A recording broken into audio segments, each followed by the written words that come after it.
आ गए मेरी मौत का तमाशा देखने।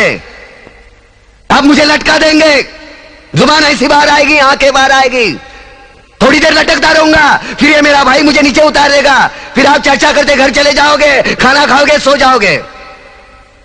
तुम्हारी ये नामर्दानगी, बुज़दिली एक दिन इस देश की मौत का तमाशा इसी खामोशी से देखेगी। कुछ नहीं कहना मुझे, तुम्हें कुछ नहीं। तुम्हारी जिंदगी में कोई फर्क पड़ने वाला नहीं। अंधेरे में रहने की आदत पड़ी है तुमको, गुलामी करने की आदत पड़ी है। पहले राजा महाराजाओं की गुलामी की, फिर अंग्रेजों की, अब चंद गद्दार नेताओं की और गुंडों की।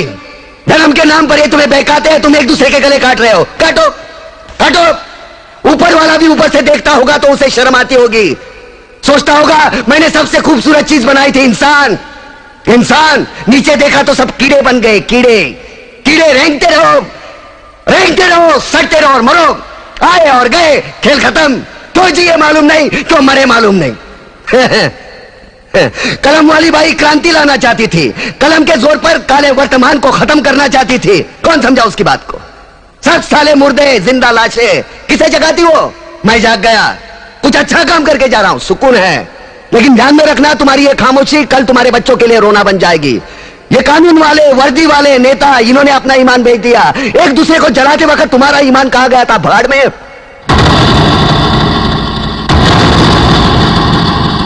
ये पिस्सू जैसा हमारा पड़ोसी मुल्क आने वाले कल में शायद अपने आप को दुनिया के नक्शे पर देख नहीं पाएगा। एक बात भूल रहा है, उनके घर में जो रोटी बनती है ना, उसका आटा भी विदेशी चक्की से पीस के आता है। साले अपने खुद के देश में सुई नहीं बना सकते और हमारे देश को तोड़ने का सपना देखते हैं। वो ये सपना देख सकते हैं क्योंकि उन्हें मालूम है यह मुर्दों का देश है। वतन के लिए किसी को कोई हमदर्दी नहीं है। इसे तोड़ना बिल्कुल आसान है। मैं हिंदू, मैं मुसलमान, मैं सिख, मैं फलाना, मैं ढिमका। एक लाठी को तो कोई भी तोड़ सकता है, लेकिन लाठी के भारे को तोड़ना मुश्किल है। मैंने बचपन में पढ़ा था, स्कूल में, तीसरी में। मैं क्यों समझा रहा हूं तुमको? क्यों समझा रहा हूं? पागल हूं मैं? भूसा भरा पड़ा है मेरे दिमाग में। क्यों बातें कर रहा हूं इन पत्थरों से? हंसो हंसो, खुशियां मनाओ। क्रांति की राह पर एक और कुत्ते की मौत मरने जा रहा है, कल कोई और मरेगा। हमें क्या? हम इसी तरह जीते रहेंगे, है ना? जियो भाई जियो, जैसे चाहिए वैसे जियो। मैं हिजड़े की जिंदगी जीना नहीं चाहता। ए ला, चल चल ला।